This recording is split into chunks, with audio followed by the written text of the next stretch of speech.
four, but certainly, you know, the way you understand, the way you learn the piece is those phrase structures. Yeah. So, So very contained for not a big four pattern, Yeah. no. But sometimes, I mean, it's a very useful way of holding the thing in your memory and knowing where you are in the piece. But the basic four is just that moment when the ball bounces up in the air. It's always that, spring there, as if your hand has touched something hot. Yeah. Mm-hmm. And what now? That's not quite it, because what you're doing is that, and that's not it. What it is this. It's this. So each time it's like the hand falls, and as soon as it gets there, it just springs up again. Yeah.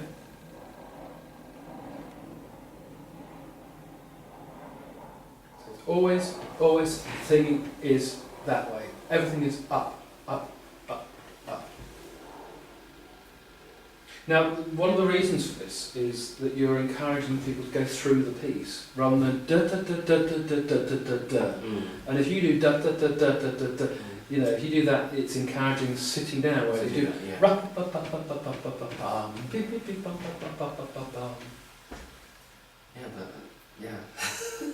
the difficulty is when you go up, coming down but you in don't time. What? You're not seeming like you're pushing down. It's like, how do you describe this? It's before it's even got back down again and springs back in the air. It's like, you know, you kids. I don't know if you do this these days with the bubbles and or even with balloons. You know, not letting a balloon touch the ground, catching it before it touches the ground. It's that feeling of catching something before it sort of. That's it. Yes, that's it. But that was it for a moment.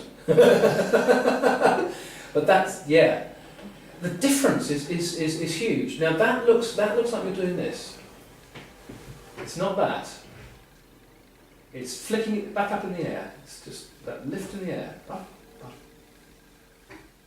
And then, of course, then you've got to, again, it's a matter of measuring the amount of energy you need. Because you don't want to be doing that all the time, because as you say, if you're doing that, your hands are going to give up after a short while. And it looks like hard work. It's very light touch. It's very light touch indeed. I feel it, because I tend to hold the baton there these days. I just feel it in those two. I feel that, just that spring up there. That's where I have it. It's not here.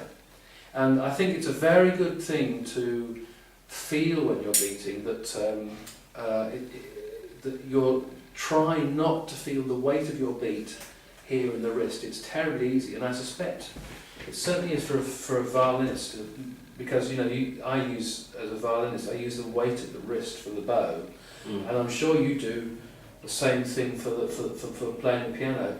And it's a very important thing to remember that as a conductor, you never have to make the sound. You generate it from others.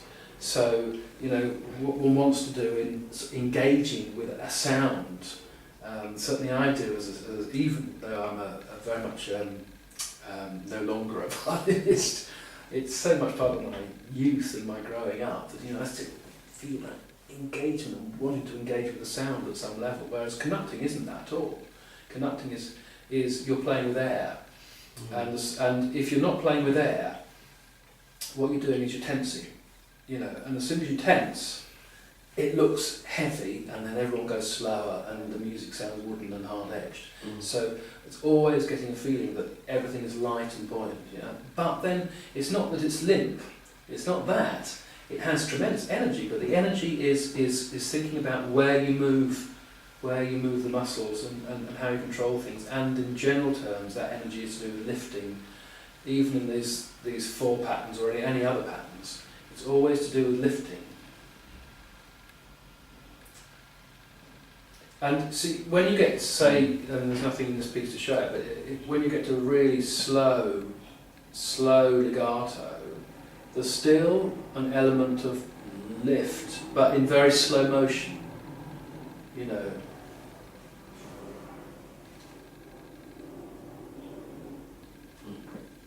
trying to think of an example.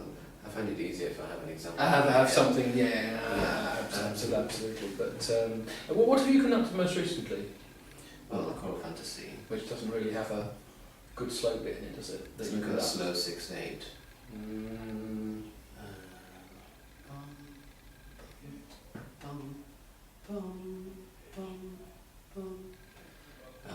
The middle adagio. Do that again. Sing that again and conduct it again.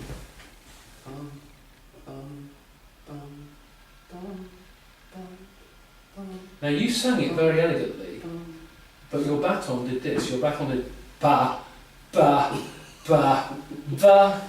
You know, it's bom, bom, bom, bom, bom, bom. It's very light. Yeah. But always bearing in mind that there has to be energy in there as well. Even in the slow, you know, there's an energy of controlling the thing and generating the sound in others. Yeah. So it's not because of it.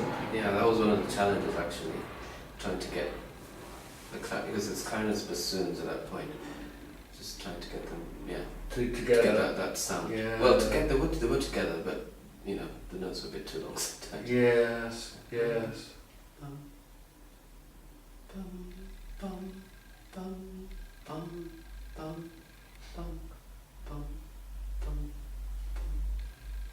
One thing to think about is that there's an emotional bass line here, and that all the beats fall on that. When you do your 6, 2, 3, your third beat, 1, 2, was going down there below that. I was thinking of the coming back. Okay, but I mean, if I beat the pattern 5, 6 on this sort of line, if I then go away from that to, it's like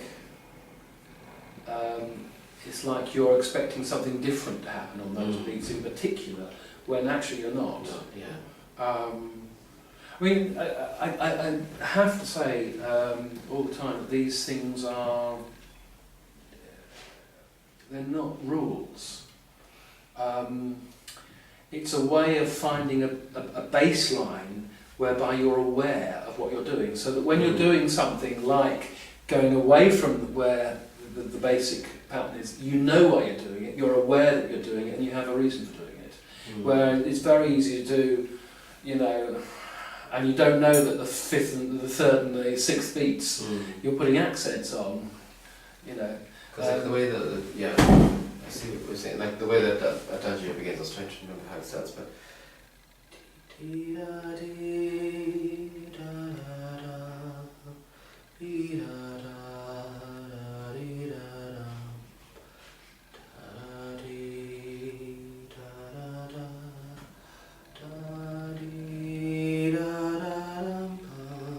Yeah. Now, can you do that more legato?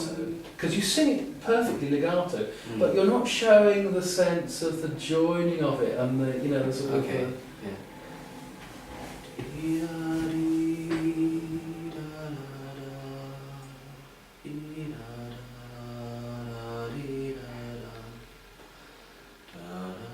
What's the point of your stick? And make it sing through the point of the stick. Okay, now don't sing it anymore, but make the point of your stick do that singing. See if you can do that. Do that to camera, make sure that it's there.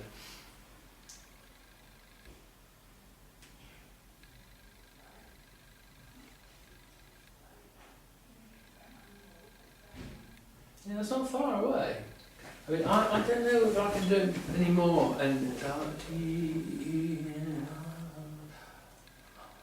it's something about the slowness and the focus. I mean, a lot of it's to do with your eyes, you know, how you look at people and that sort of thing. And all my students say, you know, I say to them, well, how did I do that? Because they can't do something. I say, and I say to them, well, how did I do that? And they say, you lifted your eyebrows, which I tend to do. So, I mean, you know, there are all sorts of things you do as a conductor to make these things not entirely by control and stick, but you do there always on your 1, 2, you do a different sort of beat. You do a pulse, 3 is a different pushing beat rather than a lifting beat that carries you across, yeah?